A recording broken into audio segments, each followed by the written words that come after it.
The shuttle's door opened with a hiss and Daewon Kim stepped onto the docking platform of the Harmony's Promise. He carried a single bag over his shoulder and looked around at the massive medical vessel that would be his new home. The ship was enormous, easily 5 times larger than any hospital he had worked in back on Earth. Its corridors gleamed with clean white panels, and the air smelled sterile and cold. A young woman in a blue medical uniform waved at him from across the platform. Daewon recognized her immediately and smiled. It was Hana Park, his old friend from the Seoul Medical Corps. They had trained together years ago before she took this assignment in deep space. "Daewon, you actually came!" Hana rushed over and hugged him quickly. "I heard about what happened on Station Artemis. Everyone's talking about it." Daewon shrugged. "I did what needed to be done. The patient lived. That's what matters." "You used a cargo loader as a makeshift dialysis machine," Hana said with a laugh. "The review board wasn't happy about that." "The review board wasn't there when the man was dying," Daewon replied. His voice was calm, but there was steel underneath. "I was." Hana's smile faded a little. "Well, you'll need to be more careful here. Dr. Sarith runs a very tight ship. She doesn't appreciate improvisation." Before Daewon could respond, a voice echoed through the docking bay. It was deep and resonant with a strange harmonic quality that made his bones vibrate slightly. "Is that the new human technician?" Daewon turned and felt his breath catch. Walking toward them was the most imposing being he had ever seen. She stood nearly 8 feet tall, with scales that shimmered between deep purple and midnight blue. Her head was angular and reptilian, with intelligent golden eyes that seemed to pierce right through him. 2 elegant horns curved back from her skull, and when she moved, her tail swished behind her like a living whip. She wore a white medical coat that had been specially tailored to fit her massive frame. "Dr. Sarith," Hana said quickly, standing straighter. "This is Daewon Kim. He just arrived from Earth." The Draconid doctor looked down at Daewon with those penetrating eyes. Her nostrils flared slightly as if she was analyzing his scent. "I read your file, Mr. Kim. Your record shows competence in emergency situations, but also a disturbing tendency to disregard established protocols." Daewon met her gaze without flinching. "I follow protocols when they make sense. When they don't, I find another way." Dr. Sarith's eyes narrowed. A thin stream of smoke curled from her nostrils. "This vessel operates on the integration of 12 different species medical technologies. Every protocol exists for a reason, written in the blood of those who learned these lessons the hard way. Your human instinct to find another way could kill everyone on this ship. My human instinct has saved more lives than I can count," Daewon said quietly. For a long moment, they stared at each other. Hana looked increasingly nervous, glancing between them. Finally, Dr. Sarith made a sound deep in her throat that might have been a growl or a sigh. "Come. I will show you the medical bay and explain how things work here. Try not to touch anything." She turned and walked away, her clawed feet clicking on the metal floor.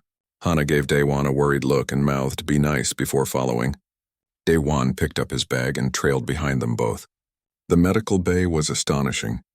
It occupied 3 full decks of the ship and combined technology from species Daewon had only read about in textbooks. There were standard human medical pods, but next to them were crystalline healing chambers used by the Quellan people. Strange fluid tanks housed equipment for aquatic species. Banks of scanners hummed with energy he couldn't identify.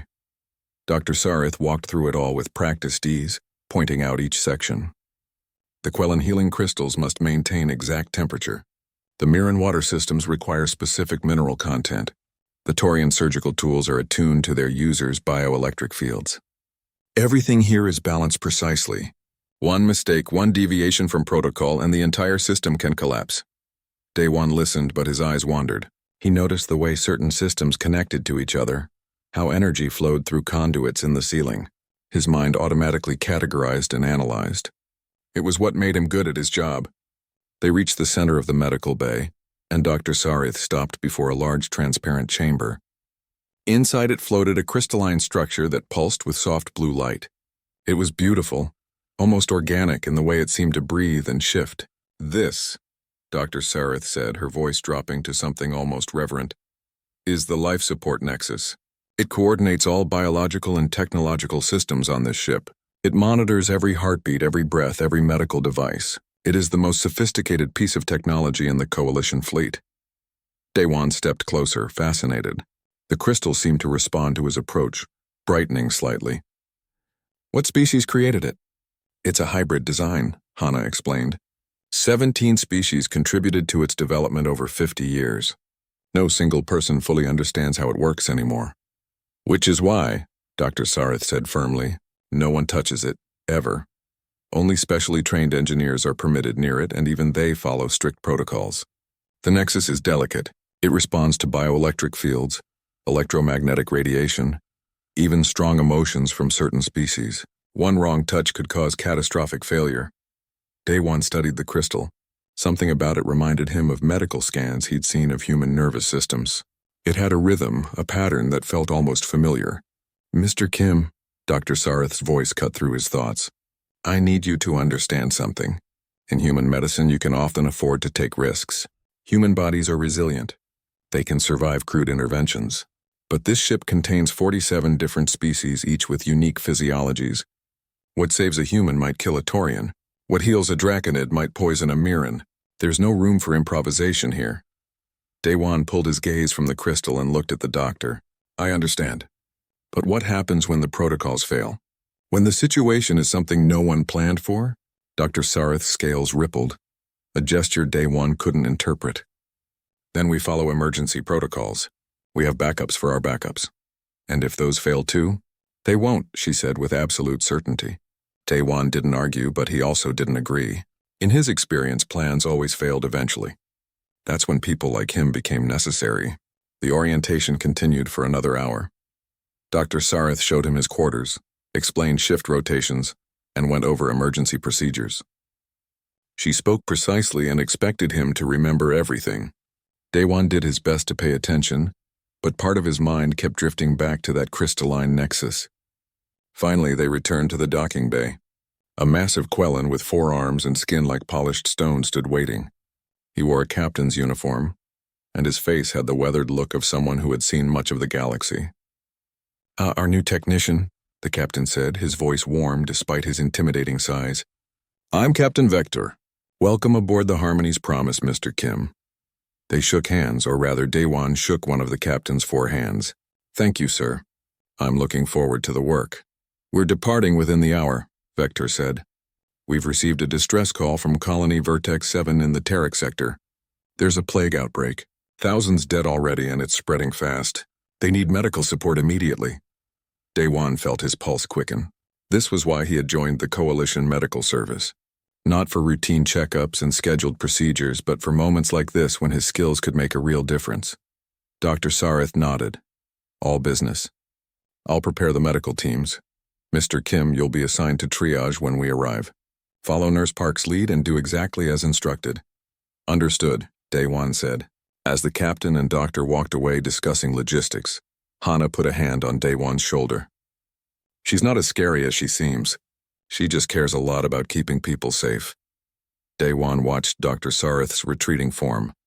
I know. I just hope her protocols are ready for whatever we're about to face. Hana didn't respond, but her worried expression suggested she was thinking the same thing. The ship's engines hummed to life beneath their feet.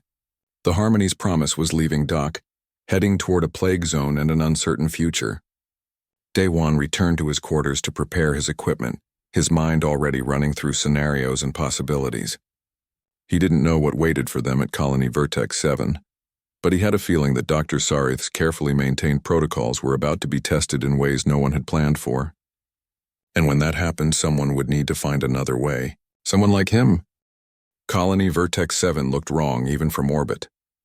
Daewon stood in the observation deck and stared down at the planet below. The colony's main city should have been bright with lights, but large sections were completely dark. Only a few scattered areas still glowed like dying embers in ash. 30,000 colonists, Hana said quietly beside him. 15,000 are already dead. The rest are sick or dying. Daewon's jaw tightened. What do we know about the disease? Not much. High fever, internal bleeding, organ failure. It affects almost every species, but in different ways. Some die in hours, others in days. No pattern we can identify. Hana pulled up a data screen showing symptom charts. The local doctors have tried everything. Nothing works. Dr. Sarith's voice came over the ship-wide communication system. All medical personnel report to the shuttle bay. We deploy in 10 minutes. The shuttle bay was chaos. Medical teams from a dozen different species prepared equipment and supplies. Dr. Sarith stood at the center of it all, directing traffic with calm authority. Her golden eyes tracked everything at once, and her tail lashed when someone moved too slowly. Daewon joined the human medical team. Besides Hana, there were 4 other human nurses and technicians. They loaded portable medical equipment into 3 shuttles while Dr. Sarith briefed the teams. "We will establish a field hospital in the colony's main medical center," she announced, her voice carrying easily over the noise. "Team 1 will handle triage. Team 2 will manage intensive care. Team 3 will collect samples and attempt to identify the pathogen. I will personally lead the research effort." A Taurian doctor, his skin pale blue and translucent, raised a webbed hand. "Doctor, shouldn't we maintain more distance? If this disease is as contagious as reported—" "We are medical professionals, Doctor." Sarith cut him off. "These people are dying. We will help them. My draconid physiology gives me natural resistance to most pathogens. I will take point on direct patient contact. The rest of you will follow contamination protocols exactly. No exceptions." Daewon noticed how she included herself in the danger. Whatever else he thought about Dr. Sarith's rigid rules, she wasn't a coward. She asked nothing of her crew that she wouldn't do herself. The shuttle ride down was tense and silent. Through the viewport, Daewon watched the colony grow larger. What should have been a thriving city looked like a graveyard. Streets were empty. Buildings stood silent. Here and there he could see bodies that no one had been able to collect. They landed near the medical center, and the moment the shuttle doors opened, the smell hit them. Even through his protective suit, Daewon could smell death and sickness. It reminded him of the worst disaster zones he'd worked in back on Earth. The colony's medical center was overwhelmed. Patients lay on every available surface. The local doctors, most of them colonists with basic training, looked exhausted and desperate. A human woman with gray hair and haunted eyes approached Dr. Sarith immediately. "Thank the stars you're here," she said, her voice cracking. "I'm Dr. Helen Moss. I've been trying to coordinate care, but we're losing control. We can't even keep up with the dying." Dr. Sarith placed one massive clawed hand gently on the woman's shoulder. "You've done well to hold on this long. We're here now. Show me your worst cases." The next 6 hours were the hardest work Daewon had ever done. He moved through the triage area, assessing patients, making impossible decisions about who could be saved and who was too far gone. The disease was horrible to witness. Patients bled from their eyes and mouths. Their organs simply stopped working one by one until nothing remained but suffering. Hana worked beside him, her face pale but determined. "I've never seen anything like this," she whispered during a brief break. "It's killing everyone, Daewon, every species. How is that possible?" Daewon had been wondering the same thing. Diseases usually evolve to target specific biology. A pathogen that killed humans rarely affected Taurians or Quellan. But this plague seemed to adapt, finding ways to kill each species differently. He started paying closer attention to the patterns. A Quellan patient died from crystalline structures forming in their bloodstream, blocking circulation. A Taurian patient's fluid balance went catastrophically wrong, their body dehydrating from the inside. A human patient developed clots that spread like wildfire through their veins. "Hana," he said slowly, "this doesn't look like a natural disease." "What do you mean?" "Natural pathogens are messy. They kill, but inefficiently. This thing, it's too perfect. It finds the exact weakness in each species and exploits it." Daewon pulled up patient data on his medical scanner. "Look at the timing, too. Everyone progresses at almost the same rate, regardless of species. That's not normal evolution. That's design." Hana's eyes widened. "You think this is a bioweapon?" "I think we need to tell Dr. Sarith." They found the draconid doctor in the research section, studying tissue samples under advanced scanners. She hadn't slept, and thin wisps of smoke curled from her nostrils, a sign of stress in her species. But her claws moved precisely over the controls, analyzing data with fierce concentration. Dr. Sarith, Daewon said carefully, I think you should look at these patient progression charts.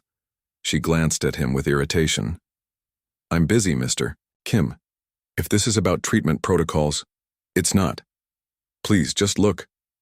Something in his voice made her pause. She took the data tablet from him and studied the charts. Her golden eyes moved rapidly, processing information far faster than any human could. Slowly, the irritation faded from her face, replaced by something darker. You see it too? She said quietly. This isn't a natural plague, Daewon confirmed. Someone made this. Dr. Sarith set down the tablet with careful control, but Daewon could see her claws had left small marks in the metal casing. I reached the same conclusion 20 minutes ago. The pathogen has both biological and technological components. It's a hybrid weapon, something I've only read about in historical archives. The predecessor wars, Hana breathed. I thought those were myths. Not myths, Dr. Sarith said. History. 3,000 years ago, several ancient civilizations fought wars with weapons like this. They nearly destroyed all life in this sector. The survivors formed the coalition specifically to prevent such weapons from ever being used again. She looked at the medical center around them, at all the dying patients. Someone has found a predecessor weapon cache and accidentally released it. Can we stop it? Daewon asked. I don't know. The predecessor civilizations are long dead. Their technology is barely understood. This weapon was designed to be unstoppable. An alarm suddenly blared through the medical center. Daewon's suit communicator crackled to life with Captain Vector's voice, tense and urgent. Dr. Sarith, we have a problem. The Harmony's Promise is reporting system malfunctions. Life support is fluctuating. Engineering can't find the cause. Dr. Sarith's scales turned a shade darker. When did this start? 10 minutes ago. Right after we brought the last batch of samples aboard for analysis. Daewon felt ice form in his stomach. The samples. We brought the pathogen onto the ship. Dr. Sarith was already moving, barking orders. Seal the research lab immediately. Full quarantine protocols. All samples into containment, move. But Daewon was studying his medical scanner, and what he saw made his blood run cold. Doctor, look at this. The ship's life support readings, they match the biological breakdown patterns we're seeing in patients. She froze, then grabbed the scanner from his hands. Her face, always so controlled, showed naked fear for the first time. That's impossible. The life support systems are crystalline technology, not biological. This pathogen shouldn't be able to, unless it's designed to. Daewon finished. You said it was a hybrid weapon. Biological and technological. What if it can infect both? Dr. Sarith was silent for a long moment, staring at the data. When she spoke again, her voice was very quiet. If the pathogen has reached the life support nexus, and if it can infect crystalline technology the way it infects organic systems, the ship will die, Daewon said. Just like these patients. Another alarm joined the first. Captain Vector's voice came through again, more urgent. Medical Bay reports isolation field failures. Whatever's wrong is spreading. We need answers, Doctor. Dr. Sarith straightened to her full imposing height. All personnel returned to the ship immediately. We need to contain this before it spreads further. Move quickly, but follow decontamination protocols exactly. As the medical teams rushed to pack equipment and return to the shuttles, Daewon looked back at the colonists they were leaving behind. Dr. Moss stood among her patients, understanding dawning in her exhausted eyes. You're leaving, she said. Not an accusation, just a statement of fact. We'll be back, Dr. Sarith promised. But if we lose the ship, we lose any chance of finding a cure. We have to protect the Harmony's Promise. Will you find a cure? Dr. Moss asked. Dr. Sarith hesitated. Daewon had never seen her uncertain before. I will try. That's all I can promise. They boarded the shuttles and launched back toward the ship. Through the viewport, Daewon watched the colony shrink below them, all those dying people growing smaller and smaller until they were just lights in the darkness. We'll save them, Hana said beside him. We have to. Daewon didn't answer. He was thinking about the life support nexus, that beautiful crystalline structure at the heart of the ship. He was thinking about Dr. Sarith's warning. No one touches it, ever. He was thinking that sometimes the only way to save lives was to break every rule designed to protect them. The Harmony's promise loomed ahead, and Day One could already see the signs of sickness in her. Lights flickered irregularly. Her hull seemed dimmer than before. The ship was dying, infected by a weapon designed by a civilization that had destroyed itself 3,000 years ago. And somewhere deep in the ship's heart, the Nexus was being corrupted, one crystal cell at a time. The medical bay felt wrong. Day One noticed it the moment he stepped off the shuttle. The air was too cold and the lights kept flickering between bright white and dim yellow. The steady hum of life support systems that had been so constant before now stuttered and skipped like a failing heartbeat. Dr. Sarith stood before the transparent chamber housing the life support nexus, and what Day One saw made his chest tighten. The crystal that had pulsed with clean blue light now showed threads of black corruption spreading through it, like veins of poison. The infection moved slowly but steadily, consuming more of the crystal with each passing minute. "How bad is it?" Captain Vector asked. His forearms were crossed and his stone-like face showed deep worry. "Bad," Dr. Sarith said simply, her tail lashed behind her in agitation. "The pathogen has adapted to crystalline technology. It's spreading through the nexus the same way it spreads through organic tissue. If we don't stop it, the entire ship's life support will fail." "Can we shut down the nexus and switch to backup systems?" the captain asked. "The nexus is the backup system," one of the engineers replied. She was a small Taurian woman with skin like blue glass. "It coordinates 17 different life support technologies. Without it, we'd have to manually control each system separately. That would require more crew than we have." Day One moved closer to the chamber, studying the corruption's progress. His trained eye could see the pattern and how it spread. "It's following the energy pathways," he said. "Just like a pathogen follows blood vessels." Dr. Sarith glanced at him. "Yes. The crystal processes bioelectric energy from every living being on the ship. The pathogen is using those energy flows to navigate and spread. So it's like an infection in the ship's circulatory system," Day One said. "An apt comparison." Dr. Sarith pulled up a schematic of the ship's systems. "The nexus is failing section by section. We've already lost atmospheric processing on decks 12 through 15. Gravity, stabilization is fluctuating on decks 6 and 7. Temperature, control is failing throughout the ship, Captain." Vector studied the schematic with grim intensity. "How long until complete failure?" "At the current rate of progression? 18 hours, maybe 20 if we're lucky. And we can't simply replace the nexus. It took 17 species 50 years to build it," Dr. Sarith said flatly. "We have neither the time nor the capability to construct another." The engineering team gathered around the chamber, discussing options in hushed, urgent voices. Day One listened as they proposed various solutions: isolating sections of the crystal, flooding the chamber with sterilizing radiation, introducing countermeasures into the nexus's energy flow. Dr. Sarith shot down each idea methodically, explaining exactly why it wouldn't work or would make things worse. Hana found Day One in the observation area above the medical bay. He was staring down at the infected nexus, lost in thought. "They're talking about evacuating the ship," she said quietly. "Putting everyone into stasis pods and hoping a coalition rescue vessel can reach us before our air runs out." "That won't work either," Day One said. "The stasis pods are controlled by the nexus. If it dies, the pods fail and everyone inside dies with it. So what do we do?" Day One was silent for a long moment. He was remembering medical school, learning about the human heart, how sometimes when a heart went into dangerous arrhythmia, the only solution was to stop it completely and restart it with a controlled shock, reset the rhythm. "Clear the corruption. The nexus has a rhythm," he said slowly. "An energy pattern. I've been watching it. The infection is disrupting that pattern, making it chaotic." "Okay," Hana said carefully. So what if we could reset it, like a defibrillator for the heart? A controlled shock to clear the corruption and restart the crystal's natural rhythm." "Day One, that's not how crystalline technology works." "You can't just, why not?" He turned to face her. "We know the pathogen spreads through energy pathways. What if we reversed the flow? Created a pulse strong enough to push the corruption back and give the crystal a chance to heal itself?" Hana stared at him. "You're talking about manually manipulating the nexus." Dr. Sarith specifically said, "I know what she said. But do you see another option?" Before Hana could answer, the ship lurched violently. Emergency alarms blared throughout the medical bay. The lights went completely dark for 3 seconds before emergency lighting kicked in. Bathing everything in red. Life support failure on decks 8 through 11, a voice announced over the communication system.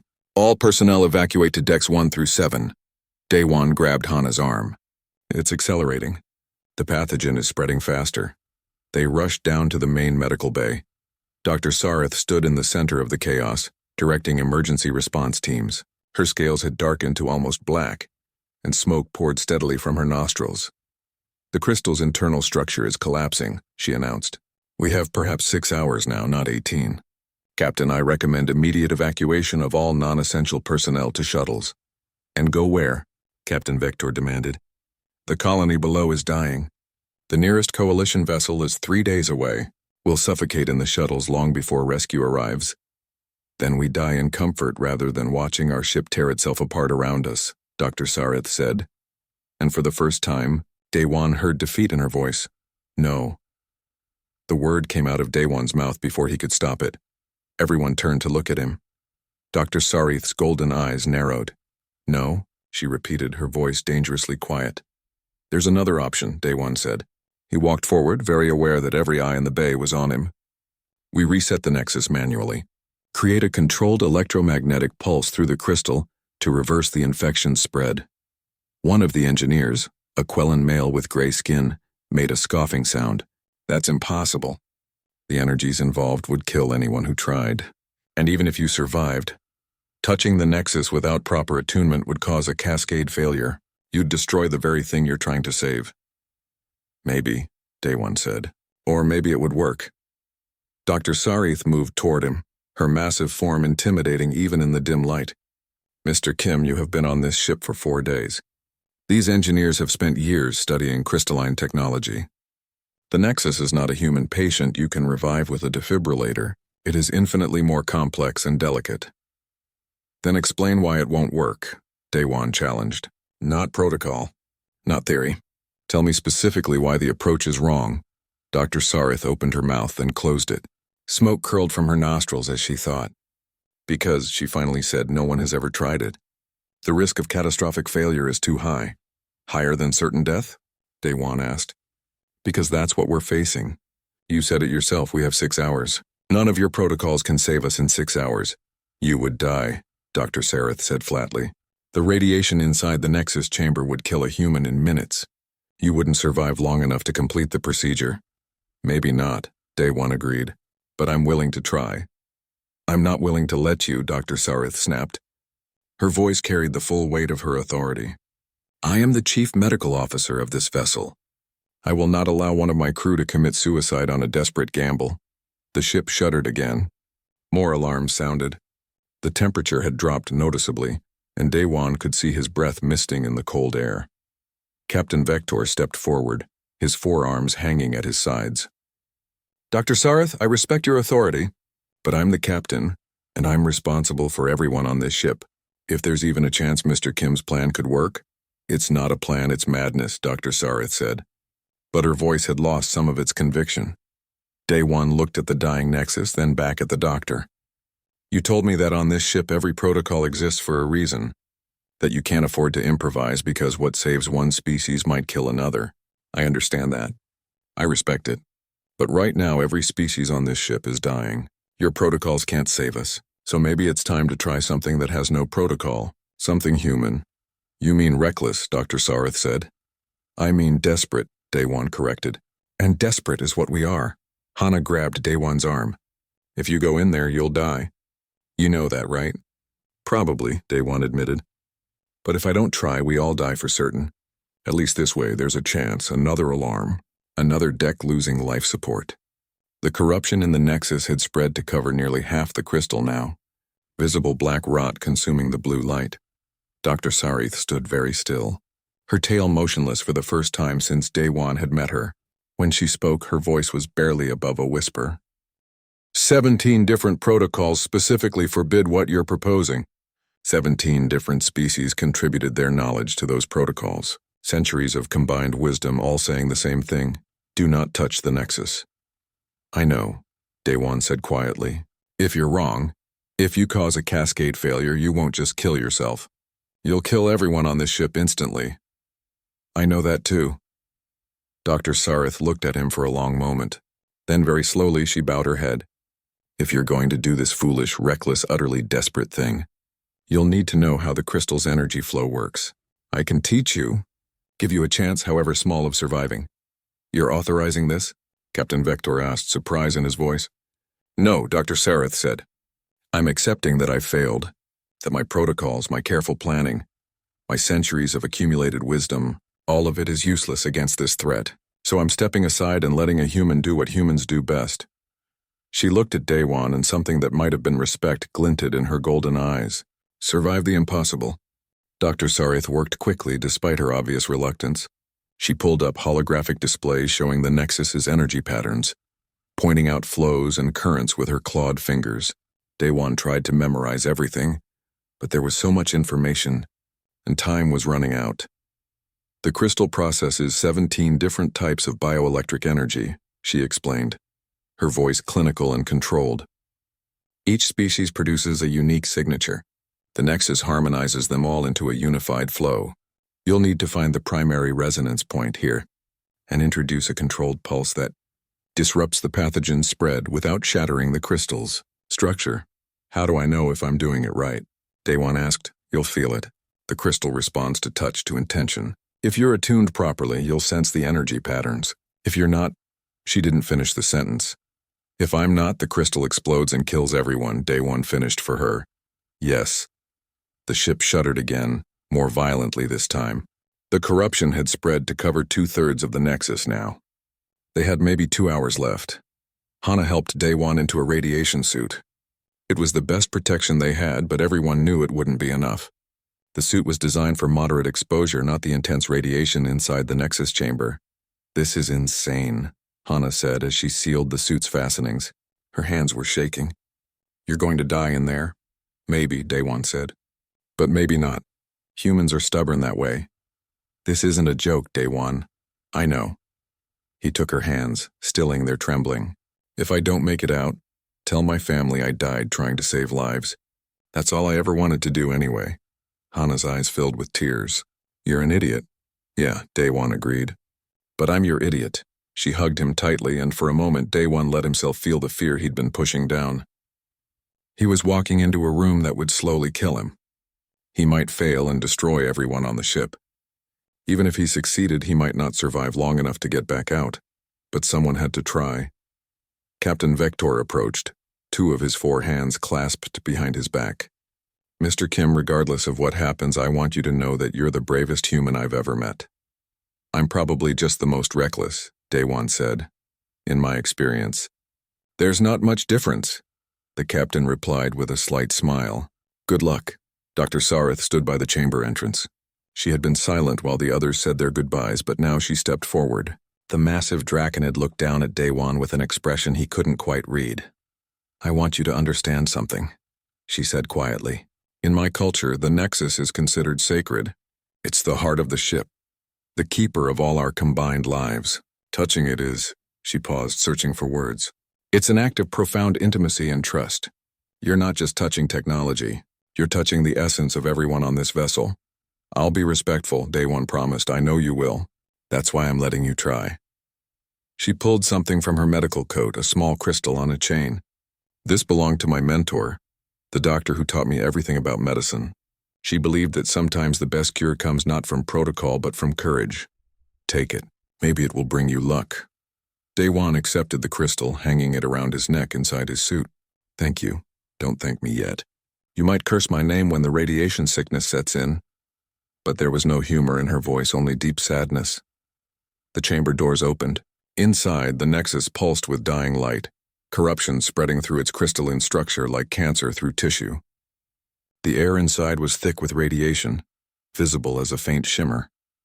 Daewon took a deep breath and stepped inside. The doors sealed behind him with a hiss of finality. Immediately, his suit's radiation detector began shrieking warnings.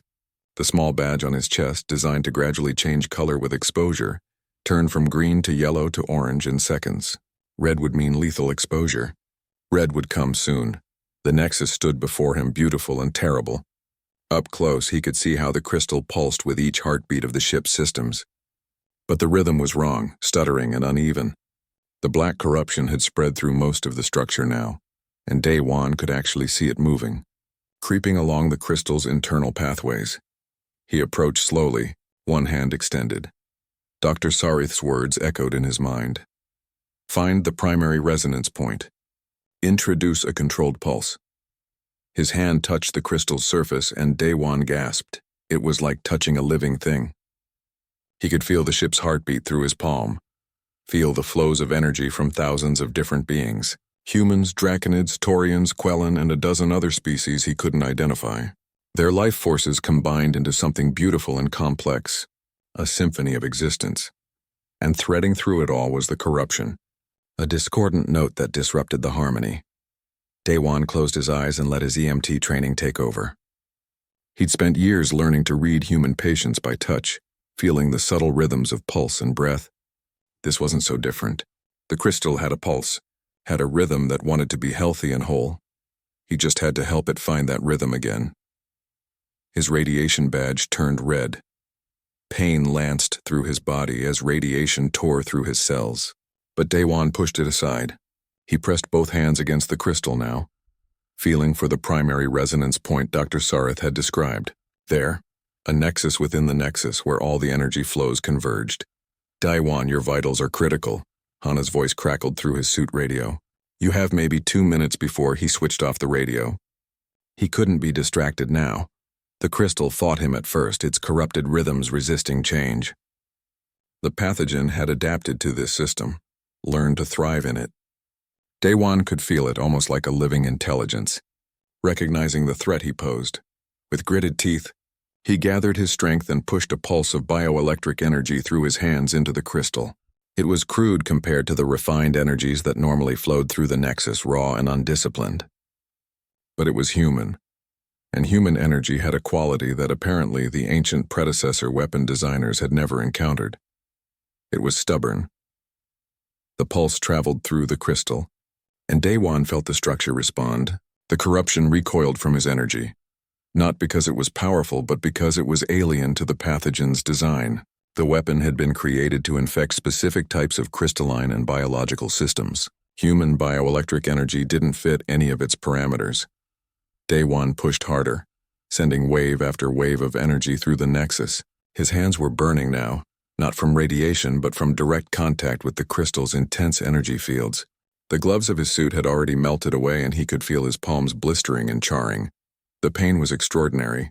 He ignored it and pushed harder. The corruption began to retreat, pulled back by the force of Day-Wan's desperate assault. He could see it in his mind's eye, feel it through his connection to the crystal. The black threads that had spread through the nexus were dissolving, burned away by energy they couldn't adapt to. But the effort was killing him. Day-Wan's vision blurred. He could taste blood in his mouth.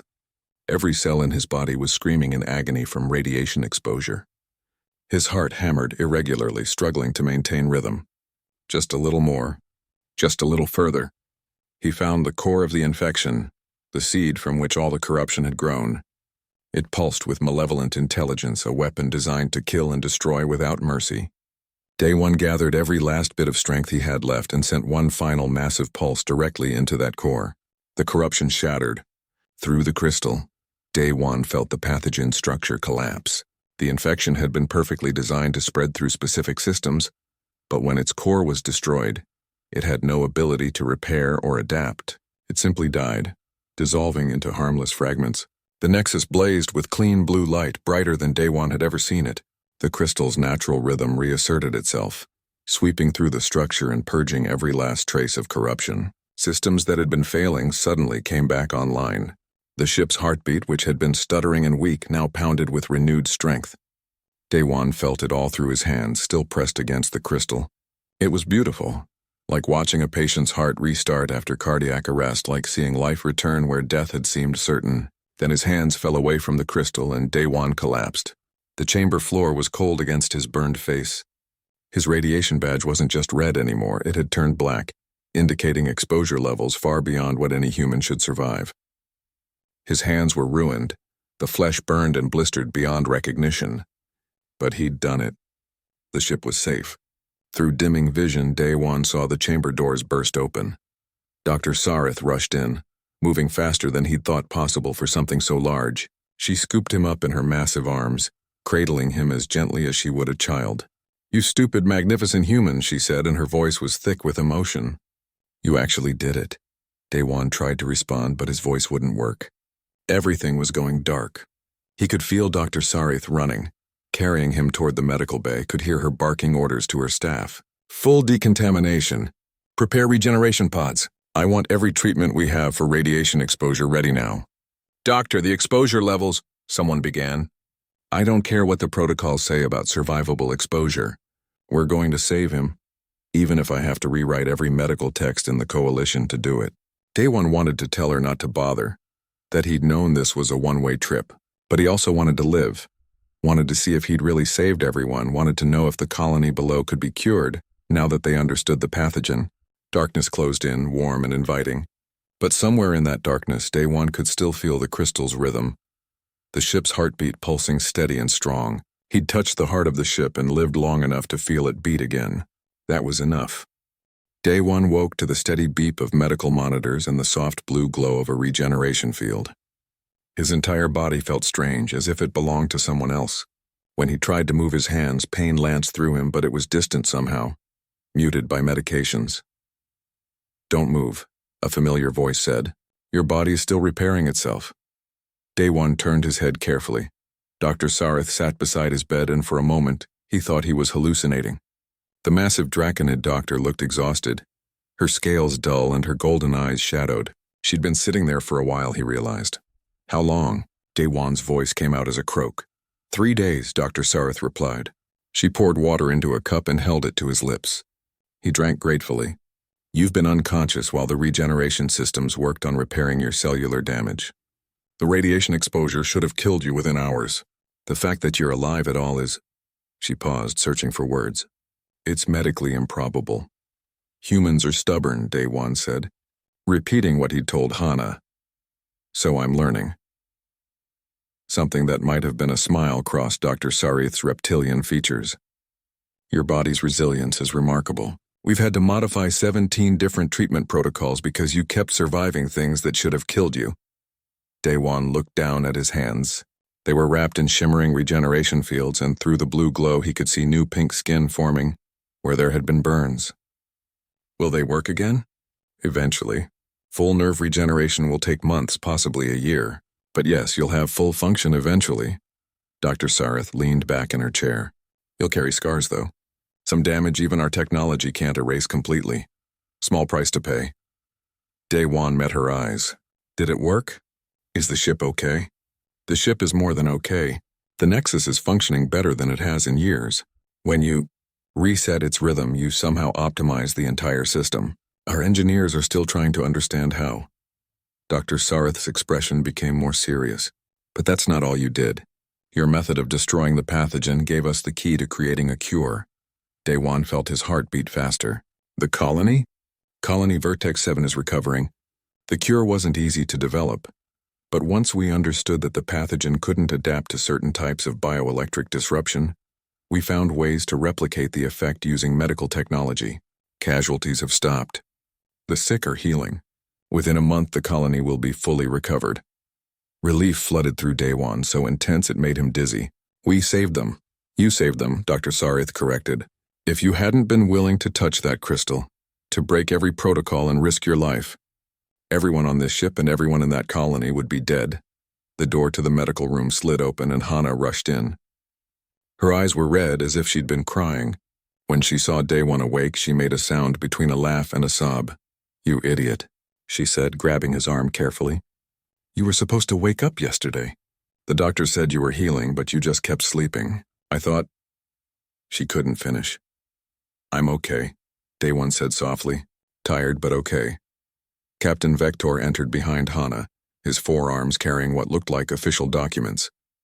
"Mr. Kim, good to see you awake. I have something for you." He set the documents on the bed. "A commendation from the Coalition Medical Council. They're calling what you did the most significant medical breakthrough in decades." "I just touched a crystal," Daewon said. "That's not exactly—" "You discovered that the predecessor bioweapons have a critical weakness," the captain interrupted. For 3,000 years, we feared these weapons because we thought they were unstoppable. Now we know they can be beaten.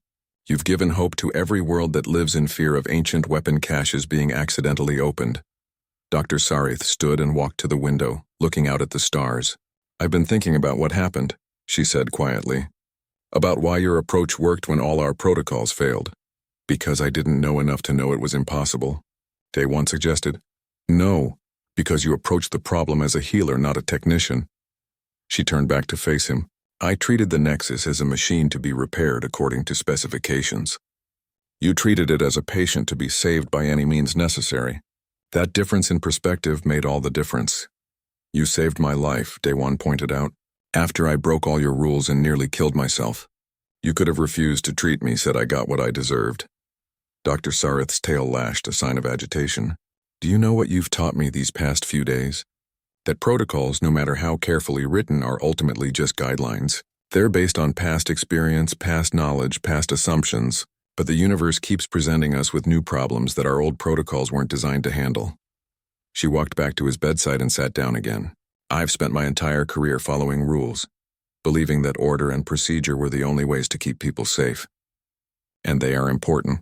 Most of the time they save lives. But sometimes, she looked directly at him, sometimes you need someone who's willing to throw the rulebook aside and do something desperate and improbable, and completely against all common sense. Someone human. Day One said. Someone human, she agreed. Your species has a gift for surviving impossible situations by doing impossible things. It's reckless and dangerous and violates every principle of careful planning. It's also magnificent. Hana squeezed Day One's arm gently. You're getting promoted. Dr. Sarith told the captain she's creating a new position specifically for you. Emergency Response Specialist, Dr. Sarith explained. Your official role will be to think outside standard procedures when conventional methods fail. You'll have authority to override protocols in crisis situations under my supervision. Day One couldn't help but laugh, though it hurt his chest. You're making a position where my job is to break rules? I'm making a position where your job is to save lives, whatever it takes. The Coalition needs people who can adapt, who can see solutions that others miss, people who aren't afraid to touch things they've been told not to touch. Her eyes glinted with something that might have been humor, though I'd prefer if you tried not to nearly kill yourself every time. I'll do my best, Day One promised. Over the next few weeks, as Day One healed, he learned more about what had happened. The cure developed from his method had been distributed across the sector. Several other colonies that had shown early signs of the plague were successfully treated. The Coalition Science Council was studying the destroyed pathogen samples, learning how the ancient predecessors had created such weapons and, more importantly, how to defend against them. Captain Vector visited regularly, bringing reports from other ships and stations. Day One's story had spread throughout the Coalition fleet. Other medical vessels were requesting transfers, wanting to work with the human who touched the Nexus. Some saw him as a hero. Others thought he was dangerously reckless. Let them think what they want, Captain Vector said during one visit. What matters is that you saved lives. That's what we're all here to do. One evening, when Day One was finally allowed to walk around the medical bay, he found himself standing before the Nexus chamber again. The crystal pulsed with clean, strong light, its rhythm steady and sure. He could almost feel it through the transparent wall, that same connection he'd experienced when he touched it. Dr. Sarith joined him, her footsteps quiet despite her size. Does it call to you? A little, Day One admitted.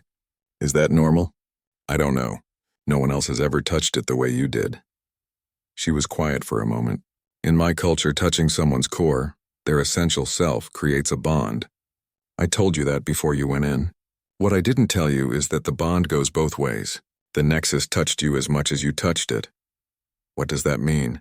I'm not certain, but I've noticed your recovery has been faster than expected. Your cellular regeneration is proceeding at a rate that our models can't explain, and the engineers report that the Nexus's efficiency increases slightly whenever you're near it. She looked at him with those penetrating golden eyes. I think you and the ship are connected now in ways we don't fully understand. The thought should have been disturbing, but somehow it wasn't. Day One felt like he'd found where he belonged, Aboard this ship with its collection of different species and its impossible mission to save lives across the galaxy. "Dr. Sarith," he said carefully, "thank you for giving me a chance.